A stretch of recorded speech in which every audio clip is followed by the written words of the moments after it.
Alex Hudgens. And I'm Wyatt Smith. And welcome to Untapped with UpSmith. Wyatt Smith, tell me about UpSmith, who we are, what we're doing. UpSmith is focused on combating the skilled worker crisis. It's the lack of available talent to be able to take on roles across our economy that are builders, people responsible for helping to grow communities. And ultimately, that gap is something that limits human flourishing. So our company is very focused on building technology to expand workforce productivity. We've had a lot of impact in helping companies grow their businesses, and we're excited to extend that. Mm-hmm.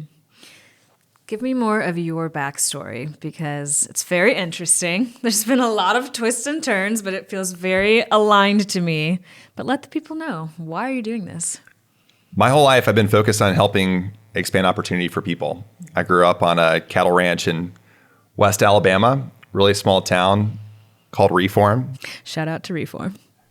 And my high school graduating class was around 27 people, 13 of whom I was in kindergarten with. Mm-hmm. So people that you grew up with. And it's a very blue collar part of the country. People that work with their hands.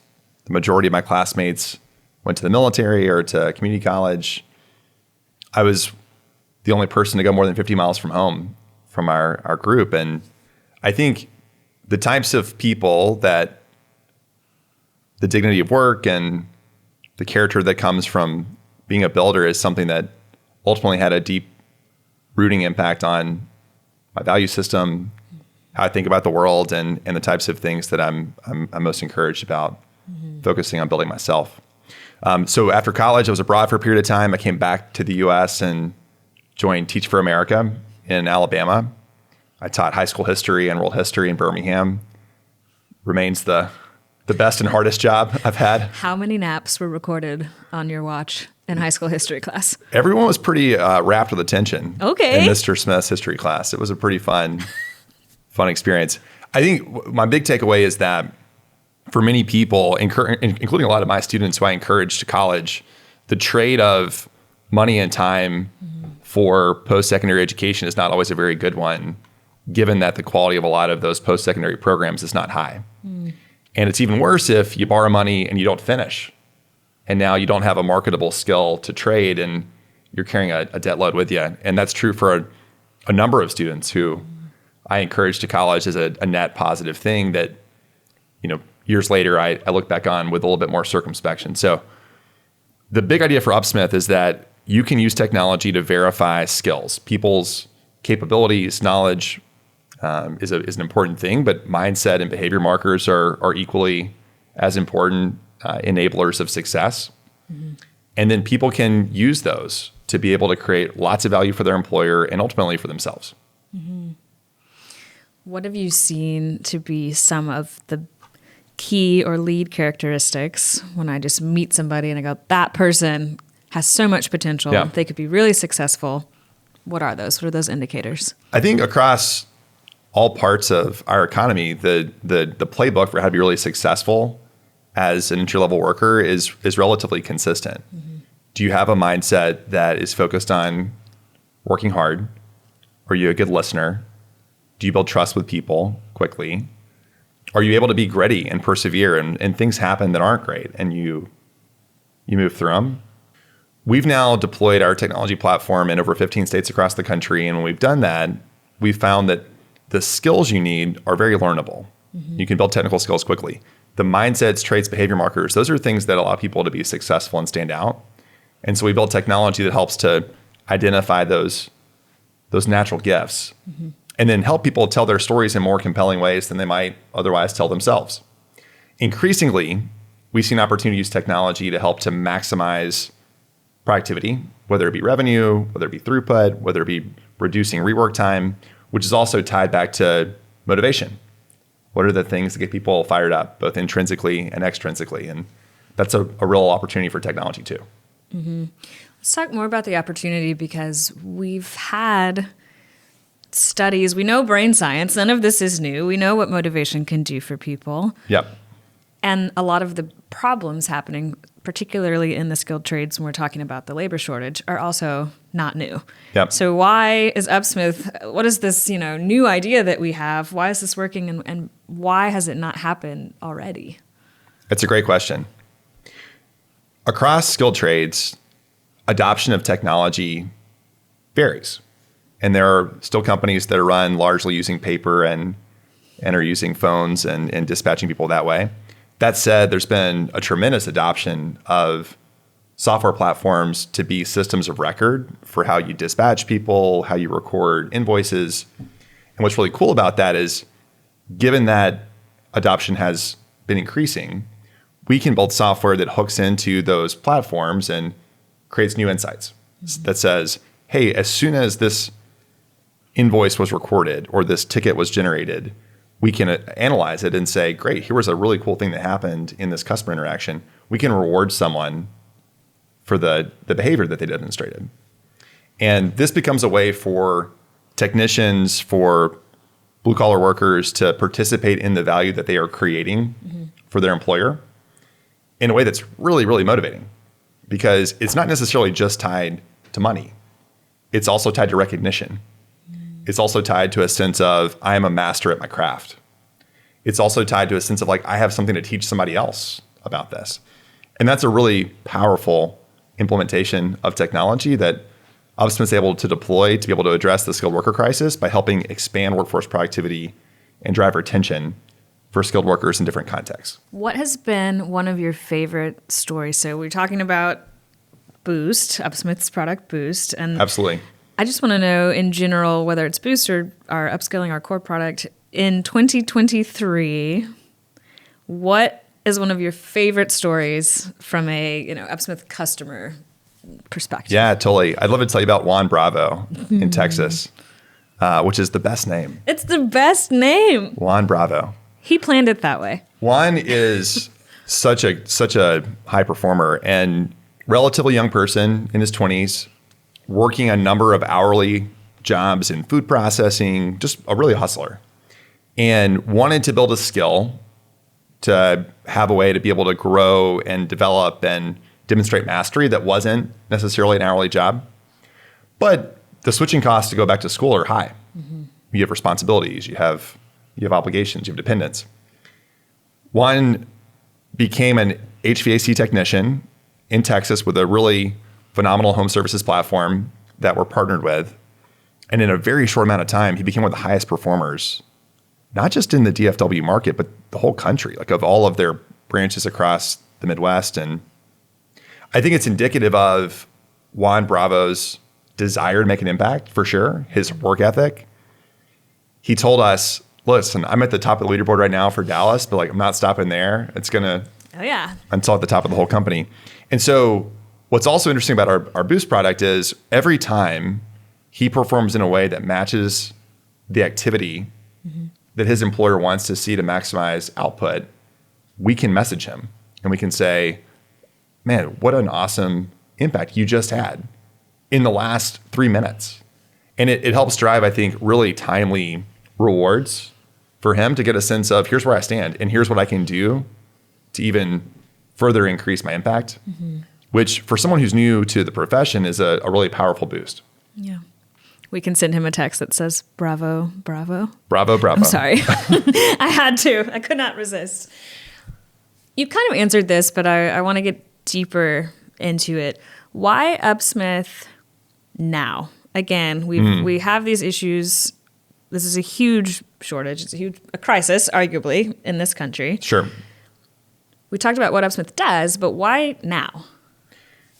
Our point of view is that there's a particular timing now that is driven by a couple of factors. From the supply side, we've had an acceleration in people leaving skilled trades.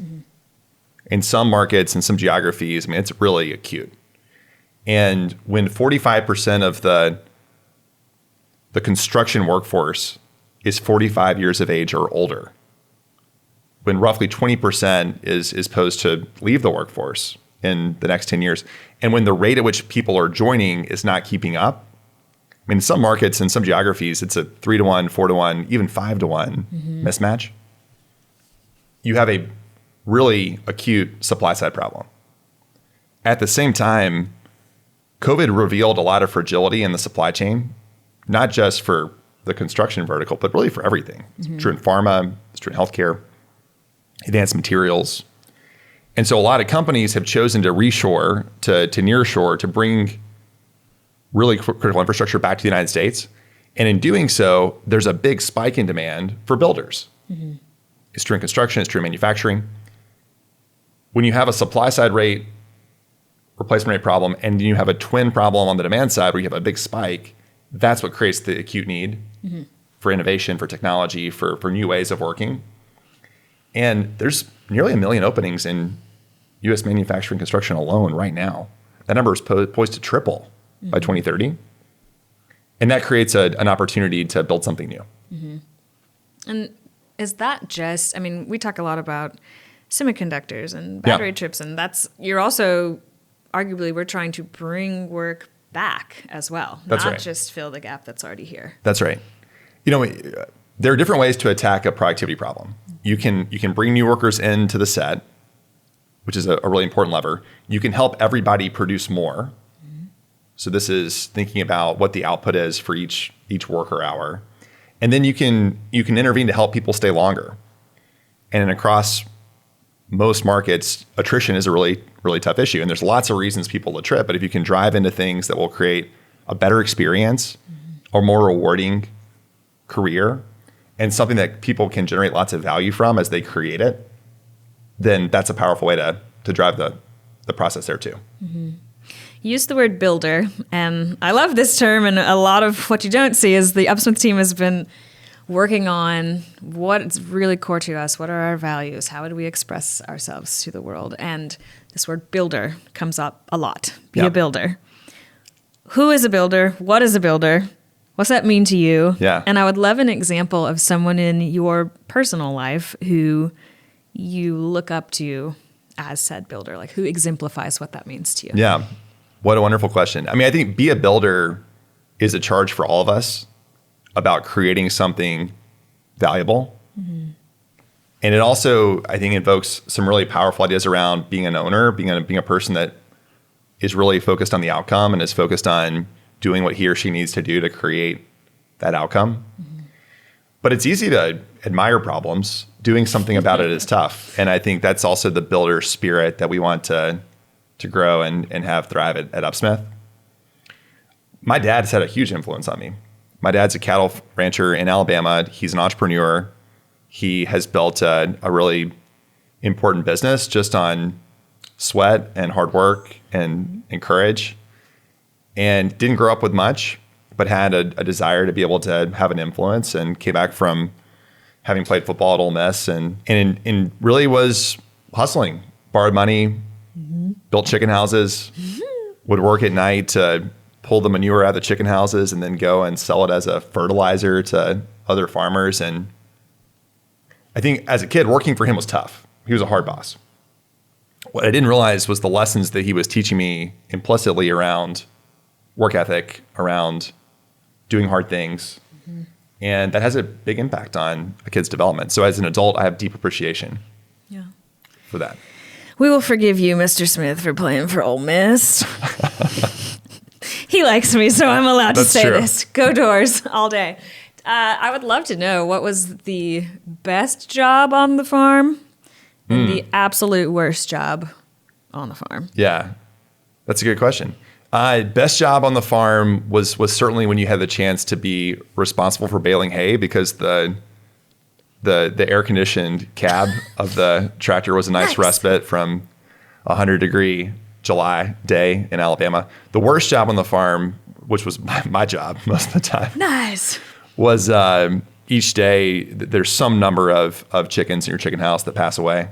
And you have to go through and pick them up because it's not good from a health standpoint if they're not picked up. So I think I wrote about that on my resume as like for college application as ledgering mortality rates. That was the... You were McKinsey speaking before you ever worked there? Guilty. Interesting. Okay. Guilty as charged. But that was a pretty tough job. That was not so glamorous. I'm disturbed. What did you do with it? Like you're just walking through 125,000 chickens. Right. Looking for dead ones. Looking for the dead ones. Yeah. Okay. Well, I got the answer that's it. that I asked for. That was the not so fun job. It's very sanitary. It's, this very controlled I thought you were going to talk about the when the cattle come, we went to Wyatt's family's farm as a team offsite, which was awesome because we got to see where it all started. We got to see how bougie I live in Manhattan. I don't even see dirt most days. That's not true. I see dirt, but it's not like real dirt. I thought it was great. We had you with the horses. It was great. It was great. My grandpa's a cowboy. There you go. I got it in my blood. But I thought you were going to say when the cow comes through the chute and then you got to catch them and put the thing on the Sure. Medicating cattle. That's an important job for sure. But not the worst. It's not the worst. There's worse. Dead chickens. There's more challenging jobs out there. This is what we're going to cut into a no context bite for social. Back to the builder question. I want you to also nerd out for a minute. Sure. Love that your dad is a personal inspiration. You're also a former history teacher. That's right. So give me, who's your most inspirational builder in American history? Oh, that's a great question. I'm a really big admirer of Sam Walton. I think Sam Walton embodies a lot of core entrepreneurial ideas in his life and in the impact that Walmart as a company has created in the world. And I think some of the things that are most inspiring about Sam Walton is a big focus around process and a big focus around risk taking. And I think the story of Walmart is one where you had someone starting in a very small community in Bentonville as an underdog, but really having big dreams and shooting big. And I think Walmart created a lot of entrepreneurial activity in part because of the spirit of Sam Walton that you still see today. I mean, the leadership of the company takes a deep amount of pride in the connection that they have with their core mission and the amount of time that they've been in those seats. And there's a couple of really great books about Sam Walton's life that I would encourage anybody that is a student of history and of entrepreneurship to read because it really speaks to, I think, a great American story to build around. Resident bookworm here. You started this, so let's talk about books. What were your top 3 reads in 2023? What would you suggest to the people that we dive into in 2024 if we want to elevate ourselves, our businesses, etc.? Yeah, I love that question. I just finished Walter Isaacson's biography about Elon Musk.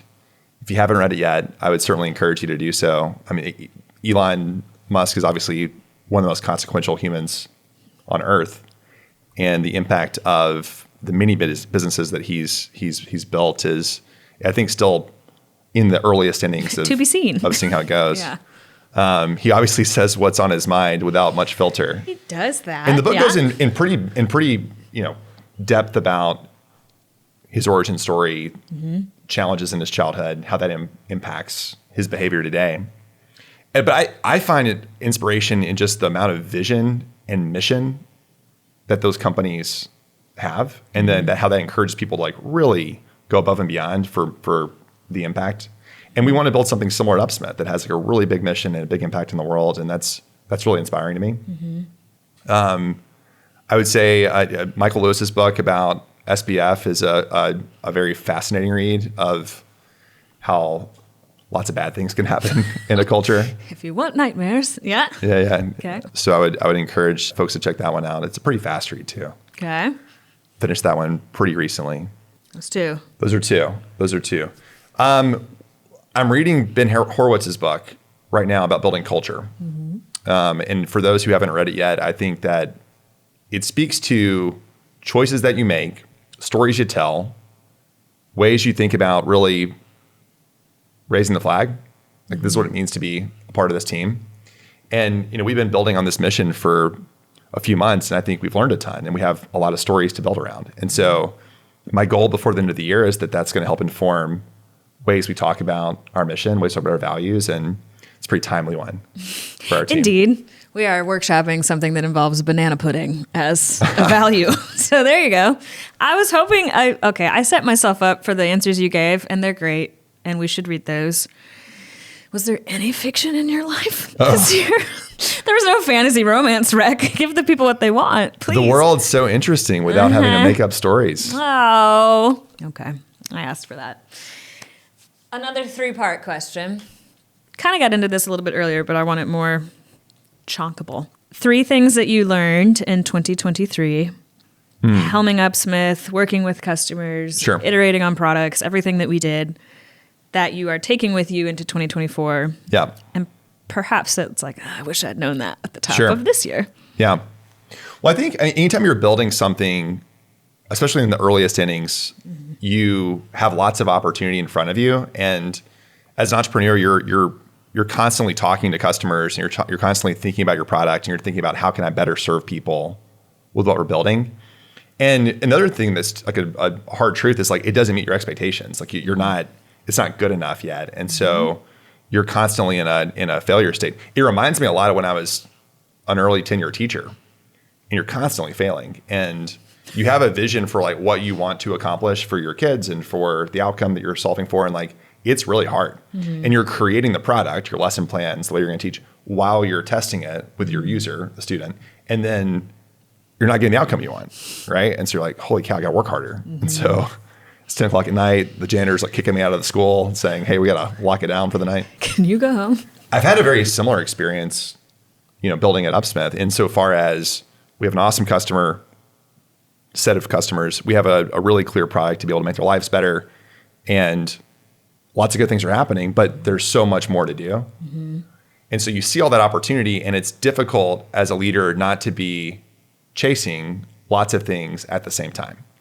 And so the biggest reflection I have on 23 is how important focus is for moving faster. And if you can focus your team and you can focus yourself on what's going to be the most needle moving, impactful way to show value, I think that serves you well. And so going into 2024, that's what's top of mind for us, is like, how do we really focus in on how we're going to drive value for the people that we serve, and do some ways that can help us grow faster. Can do anything, cannot do everything. Can do anything, can't do everything. That's exactly right. We love it. Okay, that's one. So other reflections, I think people are at the heart of any venture.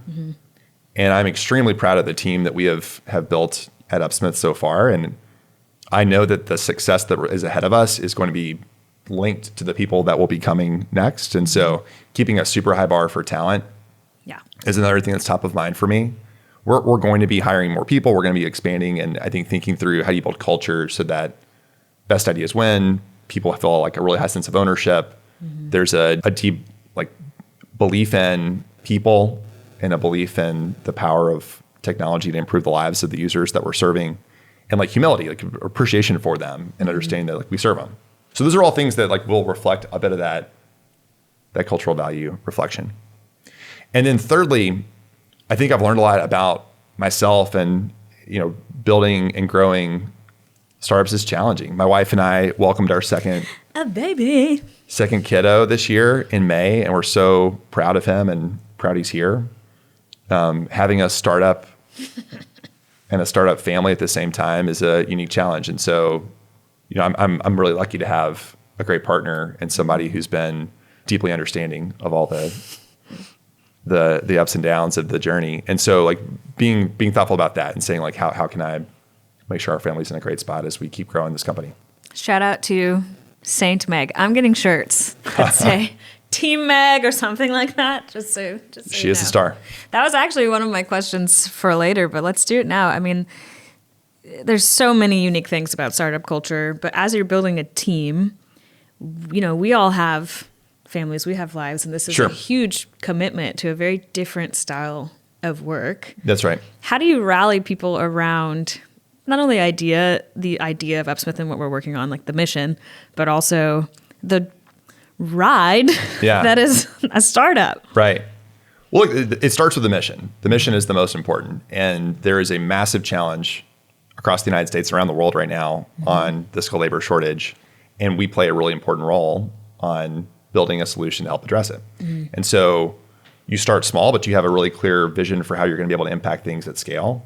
And you find people that are equally motivated by that mission. And then when you're doing work that's super important and super meaningful, you're willing to invest a lot of yourself in it. You're willing for it to, it's not a normal job. It's a cause. And so that's where you start. And then I think it's about finding the right way to set people up so that they're performing from a place of strength.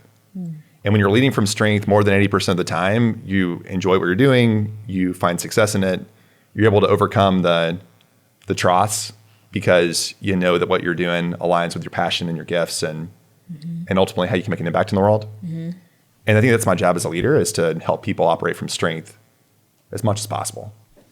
Let's talk more about opportunities that you see. I'm a very vision human. I love that about you. What's my what is it called? Strengths finders. I think future. I think we both have futuristic. I think that's right. The term as our top one.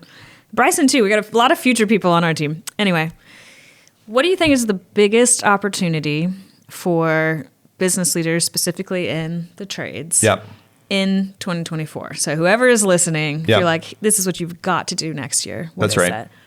Well, if I'm a skilled trades operator, if I own a company out there listening to this right now, it's been a really challenging year in time.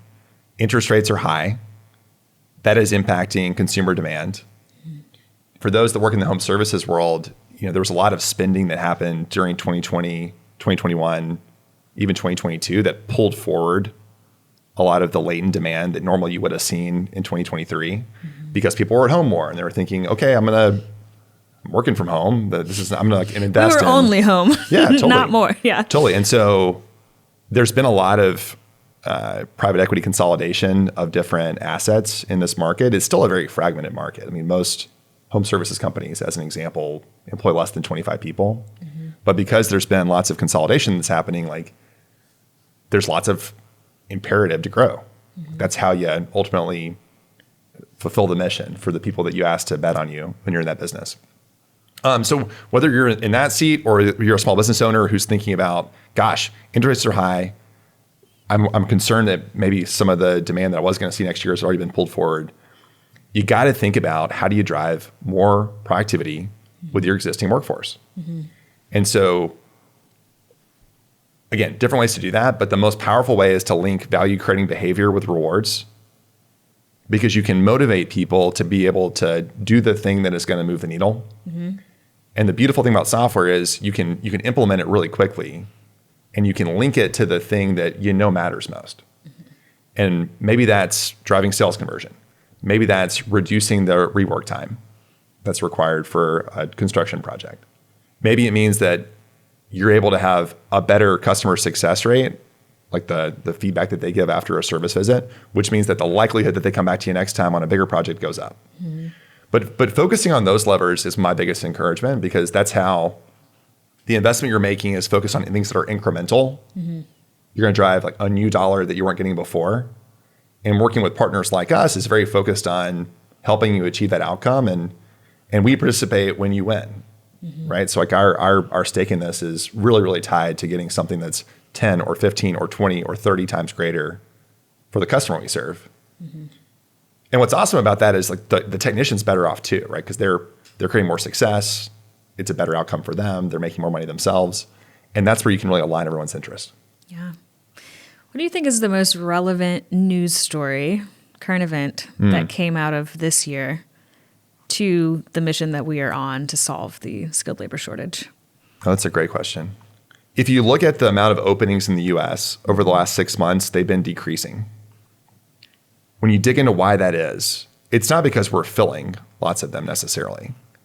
The labor market has been in a weird spot, and a lot of signals are that the economy is performing well, but people aren't necessarily participating in that. So wage stagnation has been a thing, and I think that you see that playing out in the world that we operate in. And raising wages is challenging for companies, but they haven't had a choice on that. There's been a lot of inflation on wages since 2020. So when I refer to wage stagnation, that's not been in the last 3 years. It's it's a thing going back 20, but the actual wages that people are paying are up 15 or 20%. And so that's a bunch of weird data that can be conflating. Go back to now the employer who's trying to figure out the future. Wages are a blunt instrument. Once you raise them, it's really tough to walk them back, right? And so they're totally happy to invest behind people that can create more value for them. But it's really difficult to do so if it's not tied to something that is very trackable and ultimately incremental. And that's where we can build technology to play a role. So I'm looking at a lot of jobs data, which is not the most super exciting current event to follow. It's really cool. When the jobs report in June came out, or for June, end of Q3, in the beginning of July, Juan Bravo, who I alluded to, was quoted. So cool. That was a great AP moment. Report, yeah. which was neat. I'd met the AP reporter that was tracking that and said, hey, if you know anybody that just got a job somewhere in the country, We did. Juan Bravo. We knew him. Bravo. And it was fun seeing him be able to be recognized for a really cool accomplishment for his own career development. And then ultimately, I think what's ahead of him is really cool too. Yeah. Yes, it is. Shout out to you, Juan. I would love to know, this is like a very Homer question, super biased, but why are you betting on UpSmith? Why bet on us? Big mission, big market opportunity, great team, moving extremely fast. So that's a good combination of factors on building something really valuable in the world. But like, again, when you have just in the US alone, a 1 million person shortage, in construction, in manufacturing, there's a lot of opportunity for innovation. And there's a lot of entrepreneurs that are thinking about how to innovate there. So then you think through, okay, cool, like that's a big opportunity. Who's the customer they serve? Do they understand that customer's problem really well? And have they shown an ability to move fast to keep iterating on the product that they're building to solve that pain? And I'm really proud of our team. Like that's what we've been focused on for the last 18 months since launching this business in the summer of 2022 in Tennessee. And to now be impacting people across more than 15 states and a chance to really expand that in the year to come, that's what I'm super excited about. Yeehaw. We need a bell or a gong or a yeehaw thing. Let's talk about the podcast specifically. Let's do it. Who do you want to tune in? Who are we talking to Yeah. on this podcast? I'm excited for our podcast to serve builders. There are people across the world who are building things and are facing a bunch of really tough decisions. And I hope that we can share some of the things we're learning in a way that's useful to them. I'd like for this to be an opportunity to bring other people that are building things that are interesting to share what they're doing too. But to have folks reach out to us and say, I talked to an entrepreneur last month who is operating a lumber mill in Lake Placid, New York. And he knows that if he could hire more boom truck operators, he could produce more revenue. But there aren't a lot of boom truck operators in Lake Placid, New York. And so, we work through how much would it cost to be able to think through sponsoring CDL licensure, commercial driver's licenses for a new generation of boom truck operators. And I think the break even was like 2 weeks. 2 weeks, because it's such a productive job in this guy's business and it's limiting his growth. And so being able to hear from entrepreneurs, people that are struggling with the skilled labor shortage and think through ideas for how we can help them, share those with people on the podcast, that's our goal. I love it. So call us, DM us, email us. Go to UpSmith.com. UpSmith.com. We genuinely want to know. I mean, this is a call for, what do you want to call it? Workshopping. Yeah. Send us your issues. That's right. What was that? Is it Dear Abby? Dear Alice? I wasn't the biggest What follower was that? You know what I'm talking about, though? I'm familiar. Yeah, that was like some call in some life advice with problems. Yeah. Yeah, I'm thinking more like Click and Clack, the guys that would give like car. Yes. Okay. So we're somewhere in between all of feedback, these. yeah. You can call us with your relationship issues. I'll help you. However, I'll be supportive, but otherwise. I think maybe we would like to workshop your business more than anything. But really, I think we want this to be interactive. That's right. We would love for this to be... That's right. What's the quote? I need more coffee today. High tide Lifts all boats. lifts all boats. Yeah. We want everybody to be better. That's right. Because we know this mission is huge. Believe in builders. Can't just be UpSmith. Believe in builders. It's a big need. Yeah. Lots of folks working on it. So, I'm really excited for the chance in 2024 to be able to share more about what we're learning, to learn more from people about the challenges they're facing. And we're going to keep building technology to help them.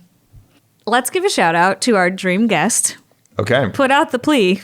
Who do you want to come sit in the third imaginary chair, but the third chair right here? Yeah. Well, there's all sorts of people that I have lots of admiration for. I know you do too, that are working on this problem and ones like it.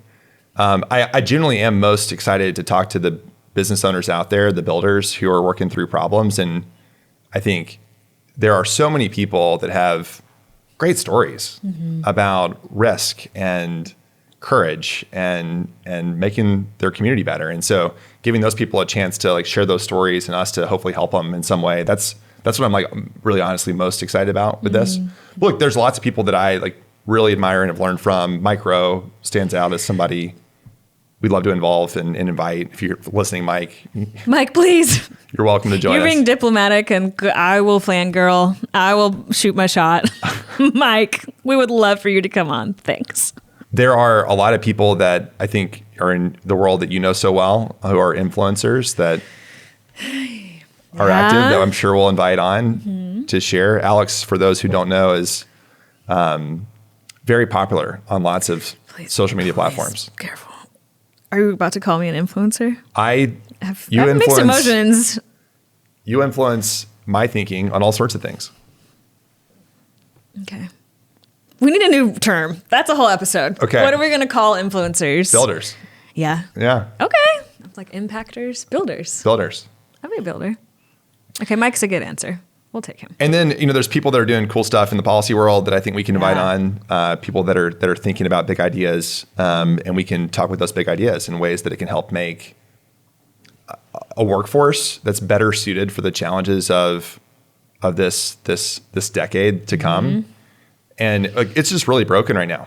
We're not producing people with the skills to do the jobs of the future, and our existing institutions are not keeping up. And so we need innovation. We need new ways of solving these problems, and we need to support people in government to allow those ideas to flourish and to allow entrepreneurs to help to solve the challenge. And so we'll talk about that too. Yeah, give me a little bite about, we haven't really discussed the private-public partnerships and just the unique relationships that UpSmith has that helps us to get to see and have an opinion in a lot of different areas that have to do with this massive problem. Yeah, well, I mean, just in the last year, hundreds of thousands of dollars of grants, of workforce development credits that we've helped generate for our clients, and in states as wide ranging as Texas and Tennessee and Arkansas, and just really across the country, we've been able to see success in saying, okay, here's a program that exists to create more skilled workers that people are not taking advantage of. How can we help them be able to invest in their workforce and be rewarded for doing it? So that's a big idea that we're wanting to test. And there's a lot of people that equally want to see the private sector be unlocked to go and help solve this problem. I think there's lots of people that have worked hard on it across workforce development institutions and in higher ed, but we're not moving fast enough. And I think the reformers in those areas want to move faster too. And so there's a chance for us to help unlock them to do better work as well. We discuss a lot about UpSmith, the storytelling that we will do as a company, as a brand, helps to solve the mission as well. It actually matters, of course, just as much as the products that we make. Who are you seeing doing that really well right now? Helping a company who is storytelling in a way that's pushing their mission forward and not just noise, if you will. Yeah. I've been very impressed by lots of companies in the world that we operate in that storytell well. Caterpillar, I think, storytells very well. They have stories of users, of customers, of people whose lives are different. Shout out to a friend, Andrew Levy, who leads a really great company, AdPipe, that helps to do that storytelling. It's really impressive what they've been able to do. I'm a big believer in some brands that I think speak to the dignity of work and the spirit of what makes builders build. Carhartt does a great job. We're big fans at UpSmith we are of their impact, and I think it's true across lots of parts of our economy. So I'd like for us to be able to learn from people that do really, really good storytelling, and then tell stories that people are serving in a way that helps amplify what they do. Did you see the Stanley Cup in the burned out car? I did. It's funny you say Stanley Cup. I think favorite. I know. I think hockey, trophy for hockey, but yes. So what I favorite thing this year. What I recall is that there was a fire in a car. Yep. And this insulated cup that Stanley makes was in the car and subject to the fire. Said fire. And maybe the owner of that car picked up the Stanley Cup, and there was still ice. Yes. Inside. She rattled it around. You heard the ice, and you're like, What? What? Yeah. There was a fire, and That's pretty cool. That's a moment of truth for a product, right? Mm-hmm. Stanley bought the woman a new car. Yeah. So then they took it to the next level. Yeah. And get on, I think TikTok first, but somewhere in the video, a leader at Stanley gets on and says, "That's awesome. Yeah. That our Tumbler survived. Right. It's not awesome that your car is totally burned Right. out. We would like to buy you a new car." He did preface it by saying, "We're only going to do this probably once. One time. AKA, So do not go light your cars on fire, everybody." This is like a torch your car, yeah. drop a Stanley inside. Don't do that. No. No, full of ice. Yeah, but I think That's good storytelling. It's great storytelling. It's organic storytelling. Yeah. Very authentic. Sure. But I think that that's what is going to be required. My marketing brain's like, okay, people are over. We know when we're being sold at this point, right? Like Sure. we want the real. That's right. I think UpSmith is really good at that because what we're doing is really, truly changing people's lives. Yeah. So we just got to talk about it well. And I think people also really value substance. They want to learn something that, if it has some meatiness to it, that helps too. So I think we'll balance each other well on that score. Here we go. Me doing. Yeah.